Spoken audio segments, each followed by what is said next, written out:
Hello, hello, hello, and welcome to the Cinema Judge. I hope my voice finds you well. To all my regulars out there, welcome back. If you're new to the show, welcome aboard.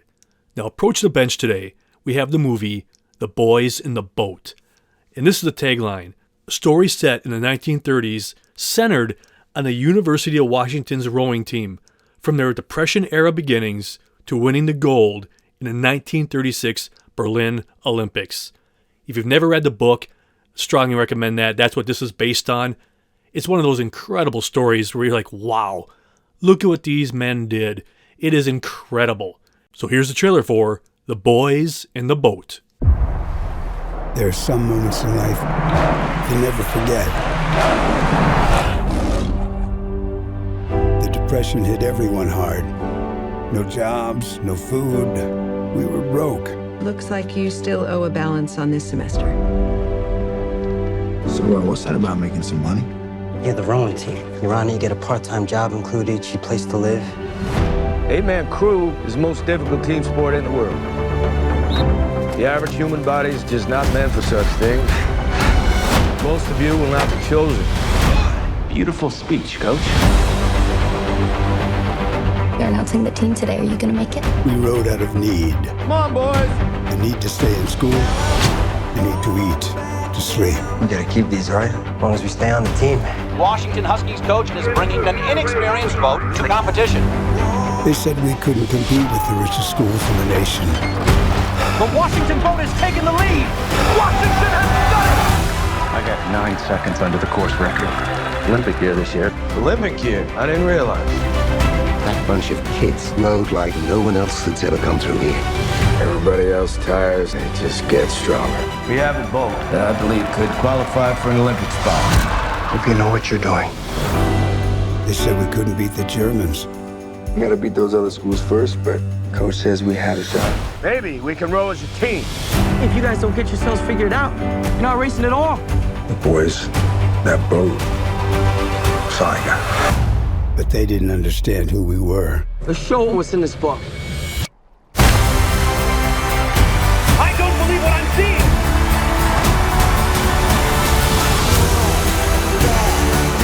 Best brothers, they're connected. Sweat and pain. For what it's worth, I'm proud of you boys. Inspiring. You missed the part where I told him not to tip over. Row for your country. Row for each other. For all the people who never believed in you! As one! As one!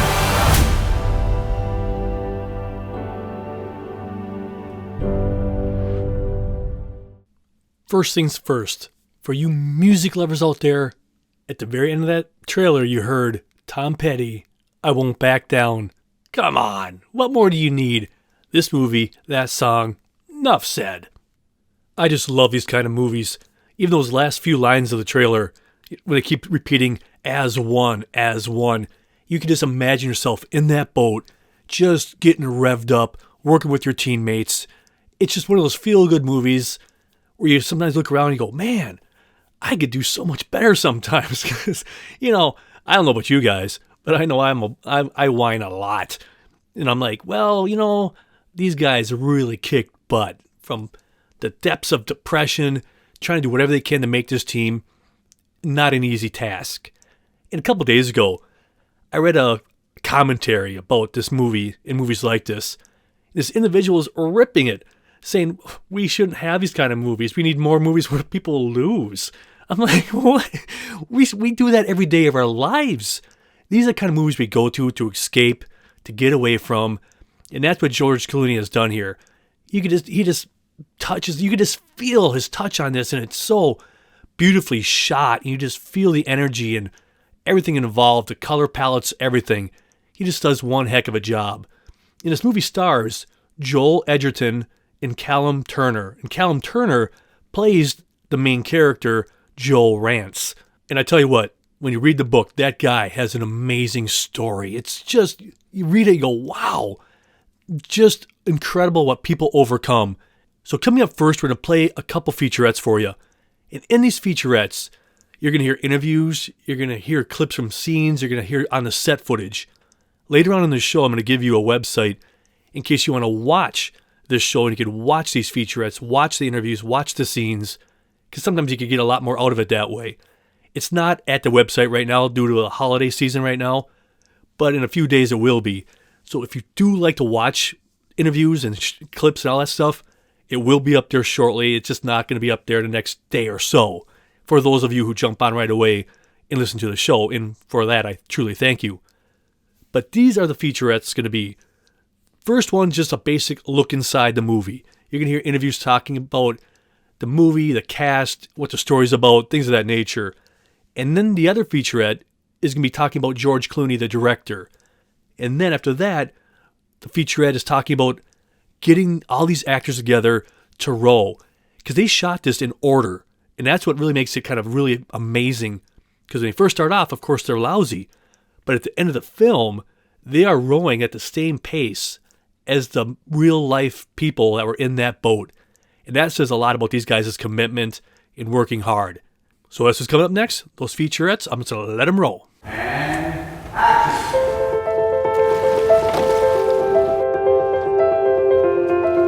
It's a boat full of underdogs representing an underdog nation.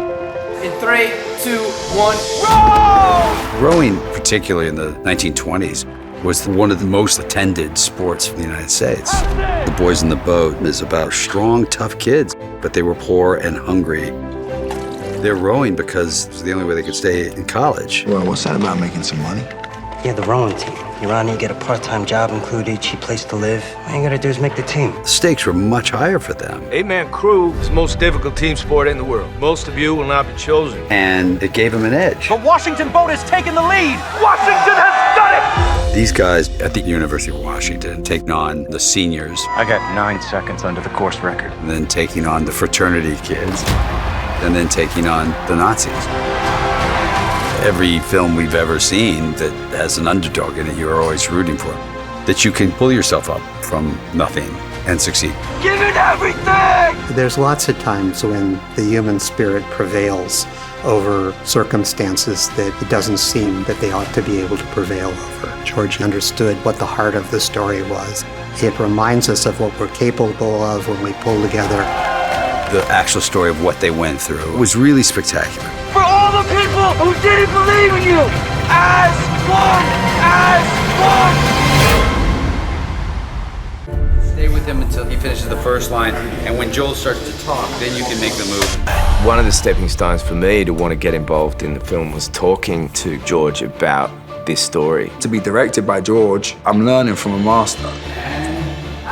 You could just sense that he was excited by the challenge of doing it. The Washington boat has taken the lead. Washington has done it! He and Grant have done an incredible amount of research about this story. It's so easy to write exciting scenes, but to put it together so that it really works and your heart is racing, that's a director's skill, that's a George skill. It requires planning every shot. George really understands where to put a camera. For all the people who didn't believe in you! George adds to the ferociousness, the power, and brings us closer as an audience to the boys in the boat as they cross that finish line.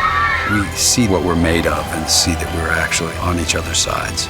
This film reminds us that we're all in this together. The starting gun is up. Oars to front stops. Ready? Roll! It was really important for us to get rowing right. Just drop the blade in, Thomas. Okay, well done, lads. Rowing is the ultimate team sport. Everybody has to do exactly the same thing at exactly the same time. For the first 6 weeks, we were training. Training started in a controlled environment in this tank where everybody just figured out the rhythm, and then that transitioned onto the river. We get picked up at 6:30. It was wake up, row, eat, sleep, repeat. Wet and cold, best part of the day right here. A massive amount of rowing on the River Thames. It's also a lot of conditioning work in the gym. It's like having 8 people try to learn how to drive at 100 miles an hour, sharing one steering wheel. So when George and I went to go skiing the first time, and they're rowing, I mean, they were horrible. It was just like paddles going everywhere. Relax those shoulders. About 4 weeks later, they were rowing as a team. That's looking good, lads. We would train whenever we had days off throughout filming, and we push ourselves and push each other to go as fast as we can. We shot in order. So by the time we got to the race in Germany, Our kids could stay in the game. Give me 46! Yesterday, we got to 46, which is the amount of strokes per minute you have in the boat, which is what the boys did in the Olympics to win the race. And I couldn't be prouder of all of us. Now, when I listen to those kind of featurettes, it really makes me appreciate the process of making a film. Because they just don't get the script, go there and start reading. These guys had to commit. They had to work out. They had to train. Just dedicate so much of their life to getting this right. Because we all know, sometimes when we make movies, people cut corners. They don't do this, they don't do that. They had professional boat builders come in. These guys did the techniques. You name it. It just amazes me. And if you're like me, because if you listen to the show, you probably are, I love taking these deep dives. When the studio, when they give me this kind of stuff to share, it's just like I could eat this stuff up. Because it's not just a movie they slapped together. This was a commitment, a passion project. And it just inspires you to say, wow, it just inspires you sometimes to see what these filmmakers make. So coming up next, we're going to hear from the daughter of Joel Rance, Judy Rance Willman. And she just talks a little bit about her father and his life and just getting the story out there. It's just so cool to hear from a relative of somebody who a movie's based on, because they lived with him. They heard the stories. They heard everything about it. And now the story's finally being told. And I love hearing about that. And then we're going to hear from the screenwriter, Mark L. Smith, and after that, George Clooney. And they both talk about the same concept of what they had to take out from the book. Because the book is huge. It covers a lot, all his life.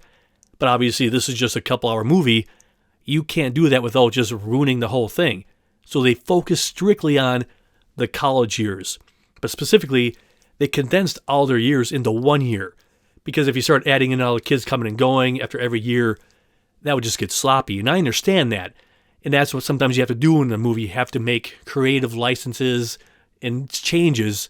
But that's just life. But you still get the feel of this movie, of what these people went through.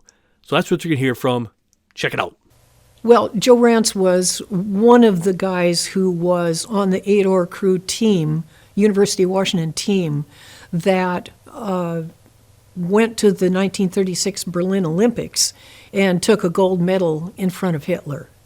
And the story, I mean, this was during the Depression. The story is a story of hardship and determination and fellowship, and I mean, it was an amazing story. A lot of things that went wrong that they shouldn't have been able to overcome throughout, like, that entire time, pretty much, that they were on crew. And so my feeling, especially with my dad, who had had a seriously hard childhood that affected how he could relate to other people even, because he had no trust left. And of course, crew is a sport which requires absolute, ultimate trust of the team members in one another. So I was feeling like it was, especially now, when we seem to have so much trouble trusting each other or working together, anything like that, I was feeling like it was important to get this story out so that people could read it. The book itself and the story of these boys, it's so sprawling, and it takes place over several years of while they're in school.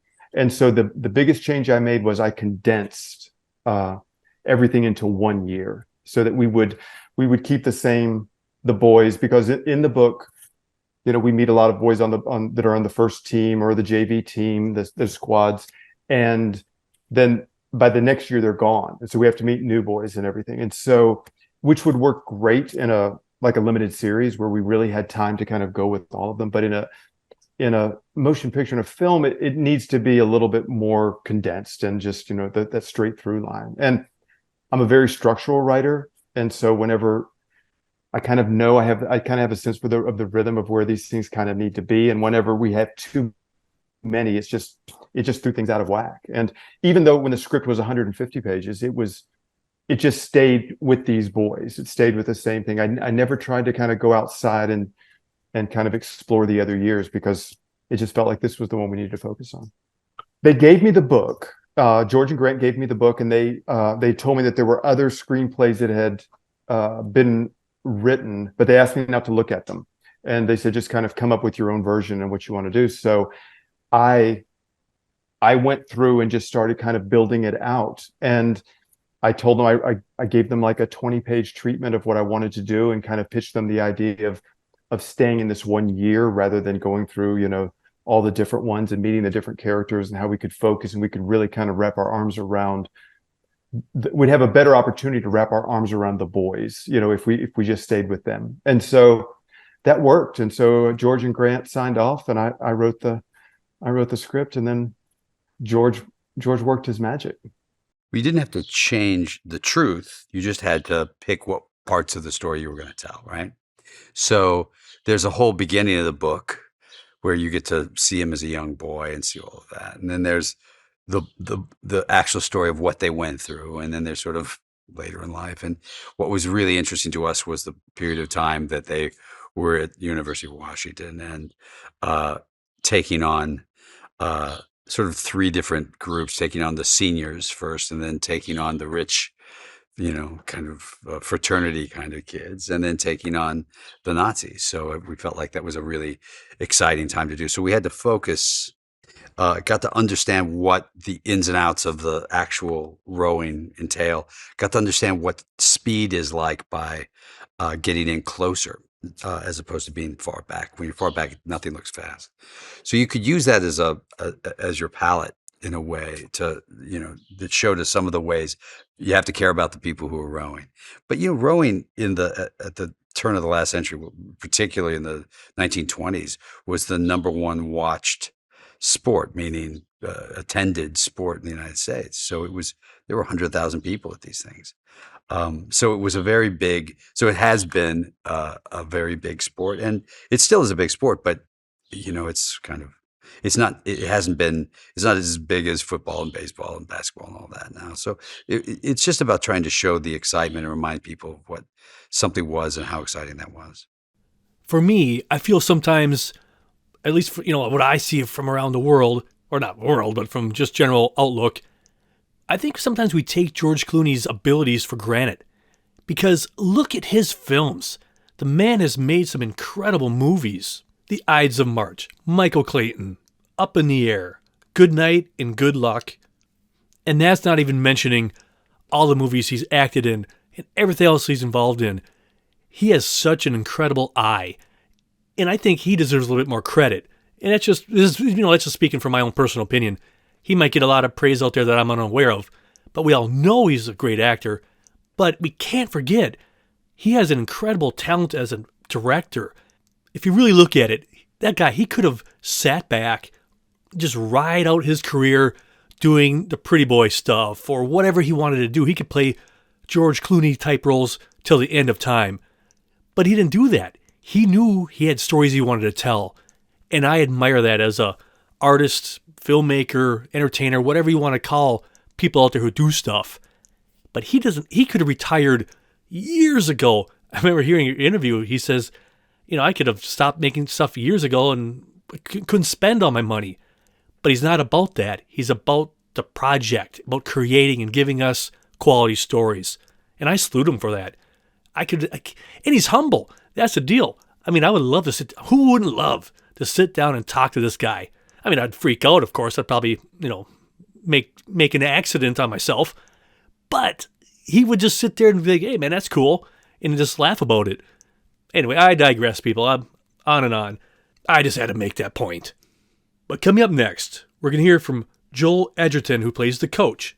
And if you don't recall, he was in the 2015 movie The Gift, Boy Erased, The King, The Great Gatsby, I'm a Virgo, Master Gardener, 13 Lives, Obi-Wan Kenobi, and that's just to name a few. The guy is wicked talented. And he talks about how he felt when he got to script, and he just talks about that a little bit. It's just so cool to hear an actor of this quality talking about a script like that. It's just really fascinating to me. And then we're going to hear from the director, George Clooney, talking about the character that Joel Edgerton plays, the coach, that this guy was really fighting for his job. Everybody back in that time was fighting for the job. If you don't win, you're done. And then we'll go back to Joel, and he's going to talk about his character a little bit more in depth. And then we have a clip for you. And in this clip, the coach, Joel, is talking to all these wannabe rowers. He just gives this really cool speech about, you might be here now, but so many of you aren't going to make it. I just love the delivery, the whole feel of the scene. You'll see what I'm saying. When I first read the screenplay for Boys in the Boat, it just seemed to me to be a completely, perfectly laid out, winning and feel good, sports story. And, every now and then a story comes along that you feel like it's sort of, in terms of, like a story or a movie, is a little bit almost too good to be true. And for the most part, apart from leaving some things out and condensing certain aspects of this story, it's pretty much laid out the way it was.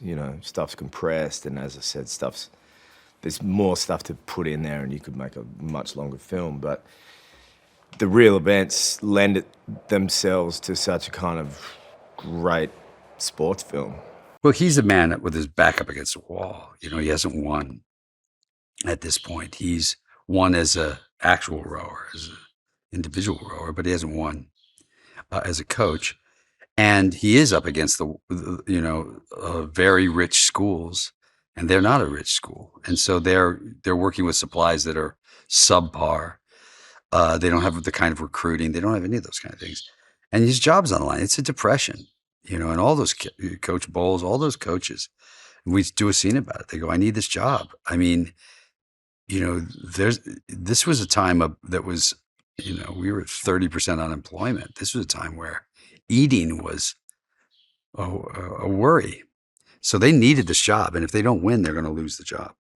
So his back is against the wall for many reasons. There's pride involved. Obviously, he ended up being the coach there for a long, long time and had great successes. So he is a legendary coach. And that's why having such a wonderful actor in Joel there made a big difference. Joel comes to the party with a lot of gravitas already and a lot of class. And so he didn't have to do much to make us as an audience trust him and want to fight for him, Well, Al Ulbrichsen is, he's the coach of the varsity and the junior varsity team. And in the context of our story, what is important is that Al was a champion rower himself, although that's not really brought too much into focus, but he understands the sport from the inside. And in terms of the sense of the story being about an array of underdogs, even Ulbrichsen as a coach, in his suits and his sort of large office and his university posting, is still, we get a sense that if things don't work out for him and the team, that he's always a couple of decisions away from losing funding and potentially losing his job, and that he has to answer to a bunch of sort of money people, and that the university itself, in terms of the sport of rowing, is an underdog. So, Al is this... what I saw Ulbrichsen as? I've always been fascinated, and this is what my early conversations with George and Grant were. I'm always fascinated by the coach that's on the sideline of the football field or on the side of the swimming pool who just doesn't look like they're enjoying a single moment of the sport that they've dedicated their life to. And while on one hand you could judge that person as angry or bitter or frustrated, right? It's all born out of a desire to succeed. I'm Coach Ulbrichsen. Well, that's Coach Bowles, Coach Brown. Now, you're all here because we're looking for the 8 most qualified young men to fill out JV boat. That means that most of you will not be chosen. In fact, the majority of you will most likely walk away on your own within the next few weeks because your bodies will hurt, your minds will tire, and you'll decide this dream of yours to compete against the greatest crews in the world is just not worth it. There's no shame in that. 8-man crew is the most difficult team sport in the world. The average human body is just not meant for such things. Well, it's just not capable of such things. But average is not gonna get a seat on my boat. So good luck.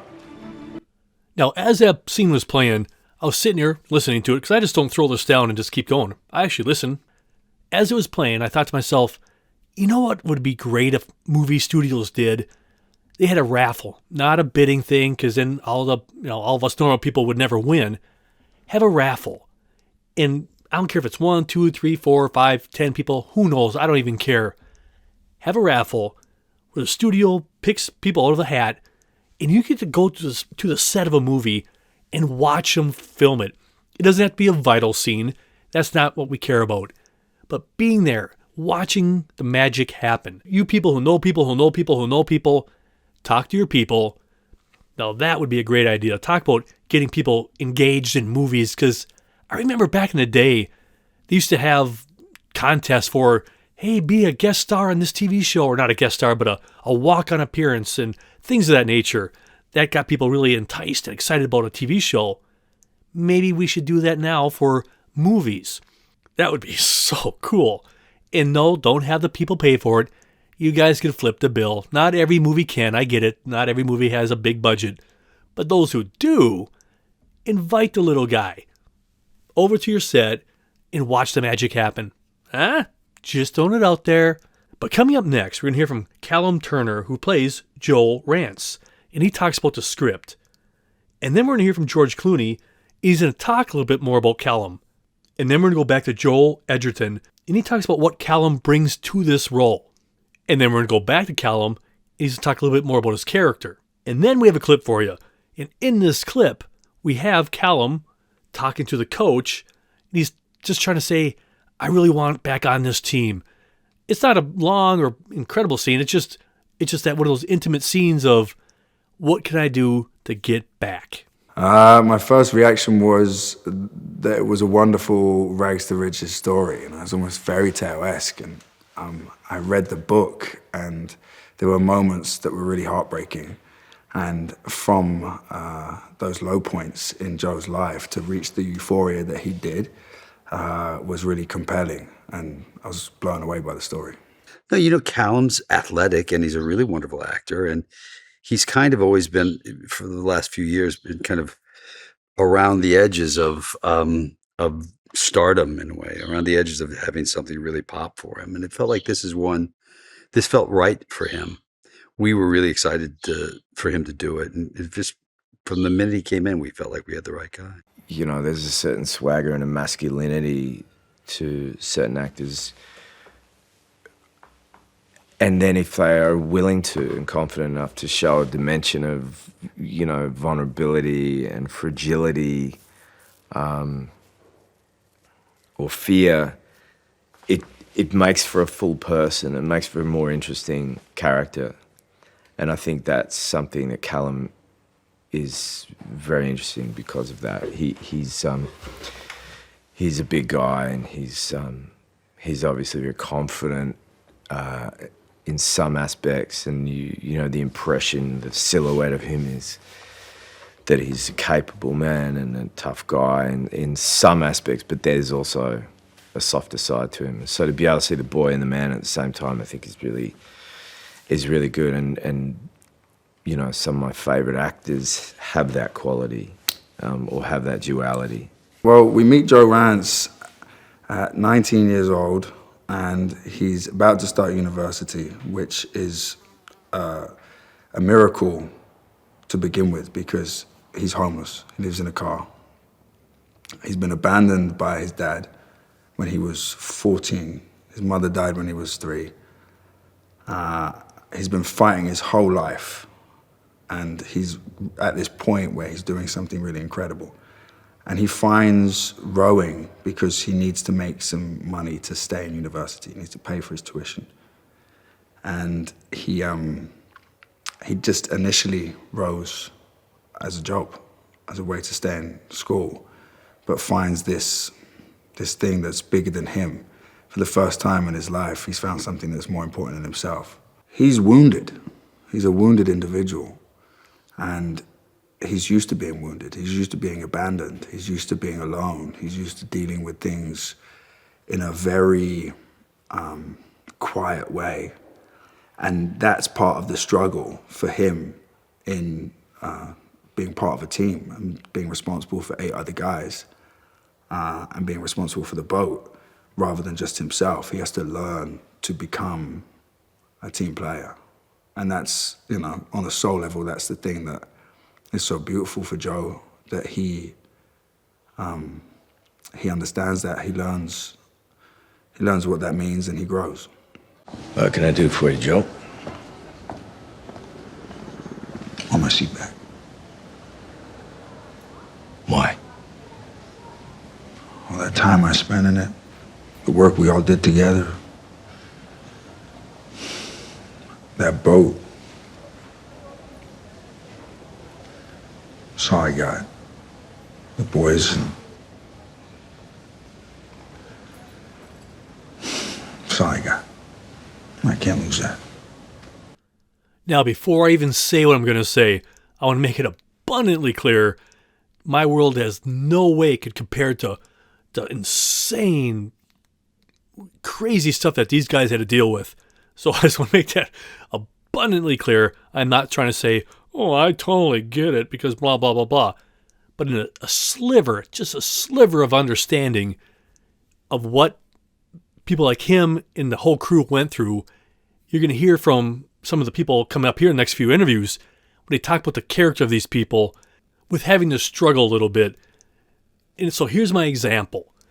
When I was growing up, it was my mom, me, my brother. My folks divorced when I was very young, and my mom was on welfare, public assistance, whatever you want to call it. I just remember one thing, one time, a couple quick stories. I remember one time going to the food shelf, and these people are really sweet. They weren't being rude or anything like that. And this elderly woman looked at us, you know, family of 3, and she grabbed this container of powdered milk. Oh, you people like this. And she didn't mean ill by it, but I sat there and go, what? Who likes powdered milk? I mean, I didn't say anything, but I was like, wow, okay, well, thanks. And then another time, my mom really liked a certain kind of bread. She liked this bread more than anything. So she went to this little bit higher end, a grocery store that was a little bit on the higher end, like I said before. So we went there, we got some other groceries. We're doing our thing. The cash register that lady was so nice, so lovey-dovey, like the song goes. And then, when it came time to pay, my mom took out the food stamps, and you should have seen this woman's whole demeanor change. Her face contorted. She was like disgusted to even look at my mom, look at us. She reached out, I kid you not, with 2 fingers to grab the money that she was given to her. And I just sat there as a little kid going, are you for real? Are you sickened by this? We're just getting some bread and a couple other things. What's your deal? And again, I am 1,000% telling you, I'm not comparing that existence to what these guys went through in the Depression. I just slightly have a sliver of appreciation for it because after a while, you start having to work for yourself and you don't sometimes want to work with a team. All you are is driven. As I got older, I just needed to work. I don't care what job it was, cleaning toilets, doing this, doing that, whatever it was. I knew I couldn't be like that. So in that vein, we have some interviews coming up for you. And they talk about this. You can hear from the producer, Grant Heslov, and he talks about the main character, Joel Rance, and everything that he went through. And the same thing we hear from George Clooney, where he talks about the whole team. Also, everybody came from struggling, fighting for themselves, and they're not used to working like a team, but they had to learn. And then we have a clip for you. And in this clip, it's kind of a montage where you hear the voiceover of the coach talking to everybody about what it takes to work as a team. And during this, you have clips of the team rowing, making the boat, just doing all that stuff to work together. It's just one of those montages that you're like, yeah, go team, go. You'll see what I'm saying. Well, I mean, you sort of hit it on the head. I mean, he comes to rowing only out of need. Like, he just wants a place to work and a place to sleep so he can go to school, go to college, and, make something of himself. And so rowing was just a means to an end for him. So once he started to row and once he got involved with this coach and these boys and Pocock and the building of the boats, he was infected by it. And that kind of informs how he is in the rest of the film. He becomes, one of the great rowers of all time.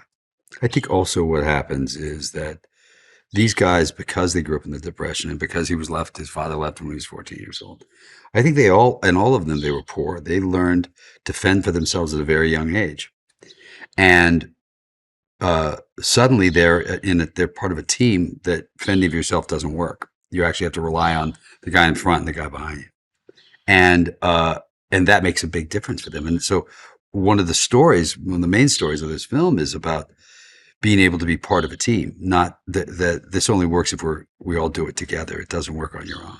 And I think that was the lesson he had to learn. I think a lot of those guys had to learn, because I think that was they were young and poor and hungry. And the coach, Ulbrichtson, had to teach them how to channel that into working together, not by themselves. And that's what Ulbrichtson did beautifully. Technique is more important than power. You have to be able to pull a perfect oar, stroke after stroke. It's called swing. When all 8 are rowing in such perfect unison that no single action is out of sync with the rest of the boat, then you aren't fighting each other. You're moving with less effort. Each one of your strokes is worth 1.5 of the other boats. Most crews never find it, but when they do, rowing is more poetry than sport. Now, I don't know if you guys ever think about stuff like this, but here these guys were back there really doing this. They were living it. I wonder if somebody could time travel back and tell them, you guys, you know what's going to happen? There's going to be a major motion picture telling your story. And they might be at that time going, what are you talking about? I wonder how they would react, or what were they thinking at the time? Would anybody remember them? Because what they did was so monstrous, so incredible. You just wonder, did they truly appreciate what they were doing? Or was it just for them, nose to the grindstone, keep plugging forward, just keep going forward? I don't know. It just is fascinating to ponder. And like every story that's told that's based on real life characters, within that movie there's sub-characters that were real people too. And they led their lives and did their thing. They might not be the main focus, but they did stuff.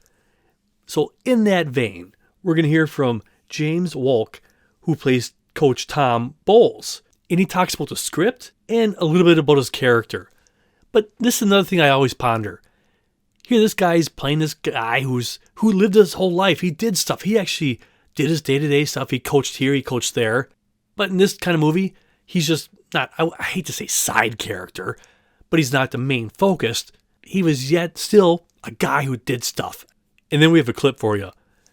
In this clip, the team is running one of their first races, and they're booking down the raceway there. Is it called a raceway? Whatever it's called. They're booking down, and the coaches are sitting there with their stopwatches. They're like going, oh my goodness, these guys are just kicking butt. And they get to the end, and they make a great time, and they're both of them are like, wow, look what they did. It was just really kind of cool just to see that kind of situation, how they reacted and what went down. Here it is. I was really excited. I had actually read the book years earlier, and I read it on my own accord. I just picked it up, heard it was a great book, and I remember saying to my then girlfriend, now wife at the time, this would be the most amazing movie. So that when I heard it was being made into a movie, and I heard that Grant and George were doing it, I was so thrilled.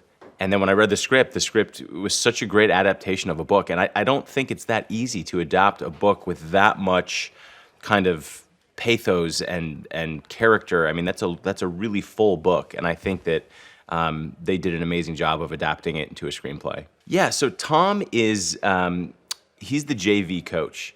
You know, Ulbrichtson, Al, is the varsity coach. He's the head coach of the entire rowing contingency. But Tom is kind of the junior coach to Al. And when you meet Tom in the film, he's basically Al's right-hand guy. He's just as passionate about the boys. He is a rowing coach through and through. He goes on in his life to coach, become a head coach at other universities, and rowing is his life as well. And so you kind of see him as a sort of ally to Al Albrechtsen. But what he also is in the movie, which I love, is he's also sometimes can point to the counterpoint of what Al is thinking. I know when Al makes this big decision to send, the JV team instead of the varsity, that's a huge point of contingency between the guys. And, Tom tries to point out to Al, hey, I don't know if that's the best idea. We have huge stakes, riding here. And ultimately, Al's decision overrides Tom's, and it ultimately becomes the right decision. But I think that's, there's a nice give and take between Al and Tom throughout the film. Washington by a full vote! 15 more!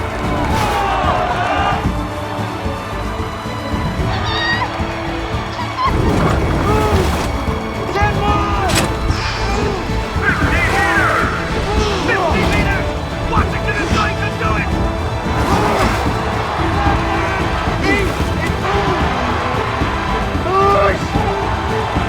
25 meters! And there's the flag! Washington has done it! Washington's junior boat has won their first competition! What a promising start for these young men! I got 9 seconds under the course record. Same. And the final third is faster than the first. Where the hell did that come from? I guess that little runt knew what he was doing.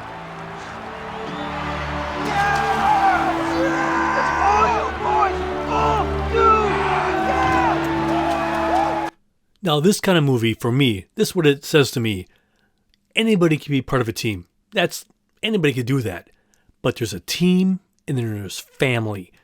When you work together for one goal, sometimes anything could happen. And I know this one guy, when I talked about this earlier in the show, he was crying and complaining that, how dare we put out this false hope that people could win. Well, they can win. It's been proven. People can win if they work together. I know this crybaby doesn't like stories about people coming from the bottom to rising to the top. I get it. You want people to lose. But every once in a while, if we work together, we can win. So take that, buddy. Now, coming up next, we're going to hear from the daughter of the main character, Joel Rance. And she talks about just how impressed she was seeing the work of George Clooney. And if you really think about this is a story about somebody that she has in her life. She's seen the product and she says, wow, he did a great job. I think that alone says a lot. And like I was talking about earlier, after that, we're going to hear from George Clooney. And he talks about that, about working together. Yes, there are times out there where people focus on all the negative and it's all blah, blah, blah, clickbait, anger stuff, and all whatever word you want to look at it. But it doesn't have to be like that. If we just work together and learn from each other, it doesn't have to be that negative. I know, it sounds simplistic and whatever it may be, but I get what he's saying. And then we have a clip for you. And in this clip, Washington State is rowing against these high-end colleges. They have a lot of budget compared to them. And they're going from way behind. And you hear the narrative going as they're going. They keep passing this person. They keep passing this person. And it's just one of those moments where you're like, yeah, just use your grit. It's just one of those fun scenes.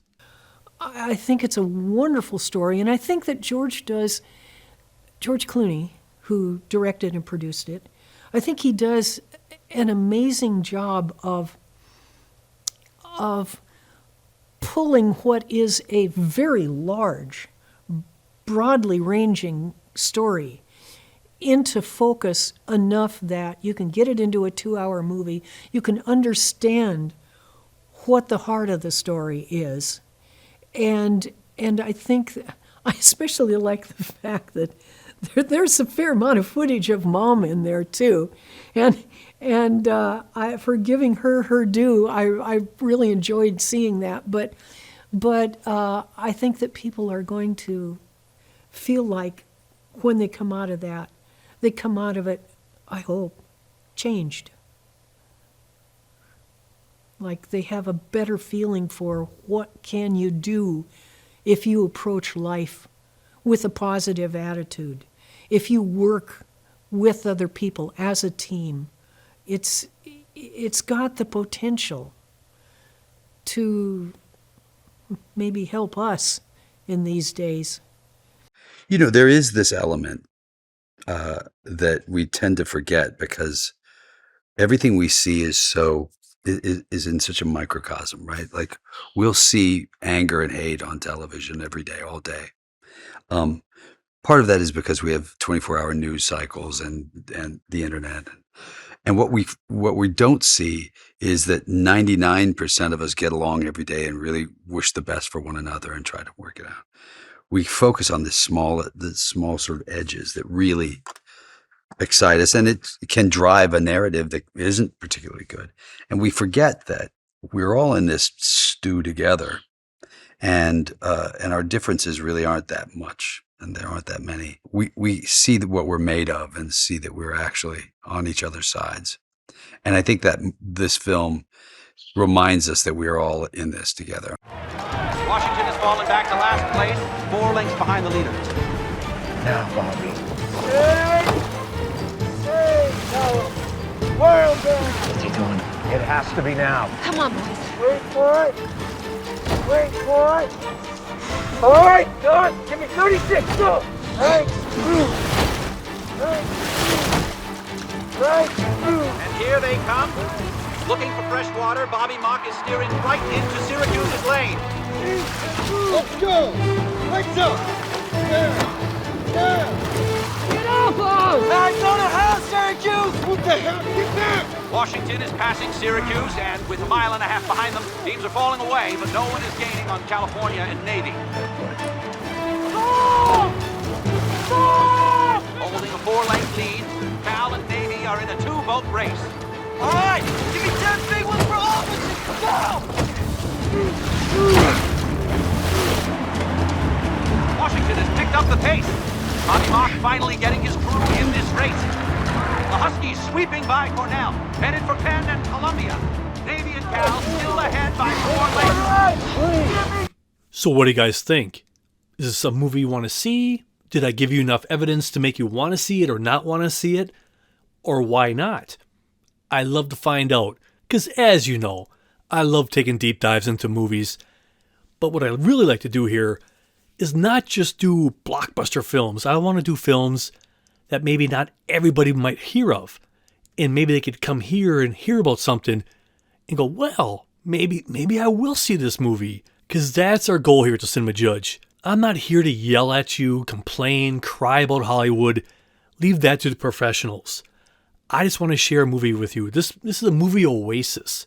A place where you could come and just hear about one movie. I'm not going to tell you not to see a movie. Who am I to tell you? We all walk a different path. That's ridiculous to me. Because any movie is somebody's favorite movie. And I would love your feedback. Please let me know what you think. How can I improve this show? What can I do better? I just want you to come back. Because this is a place you and I can just sit here and talk about a movie. Because it's a crazy, noisy world out there.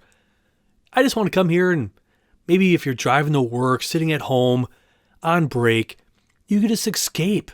Put a little bubble around your world and just hear about a movie. That's what I want to do here.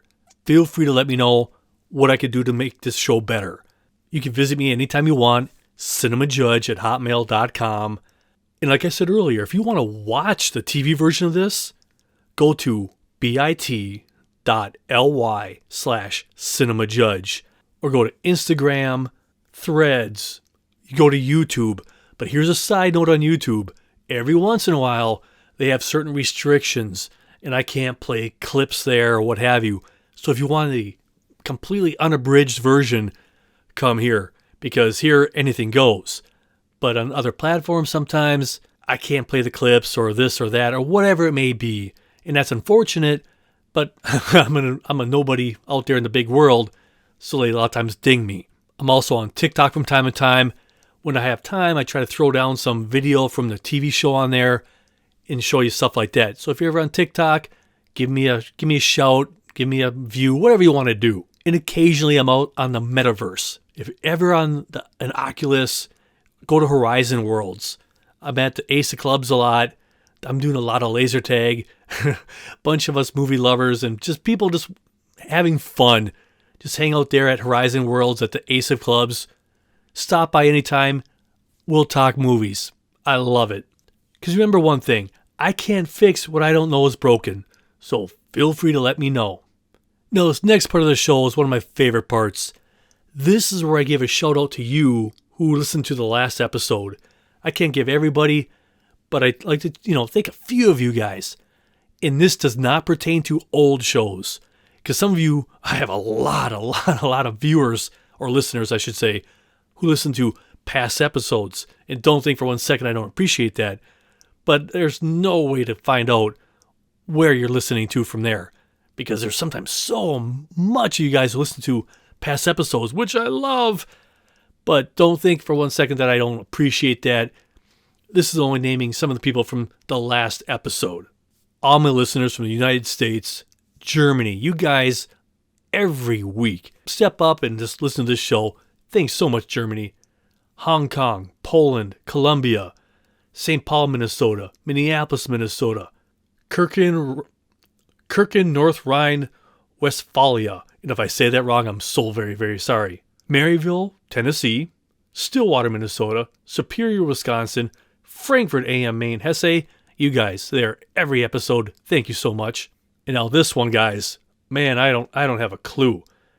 MAKSYMILLIANOWO, then space KUJAWSKO, in the little space POMORSKIE. And that's just to name a few. And I'm sorry, guys, I didn't pronounce that one at all. I didn't have a shot. But don't think for one second I don't appreciate it. So thank you, and thank you. But now it's time for the bourbon shout-out.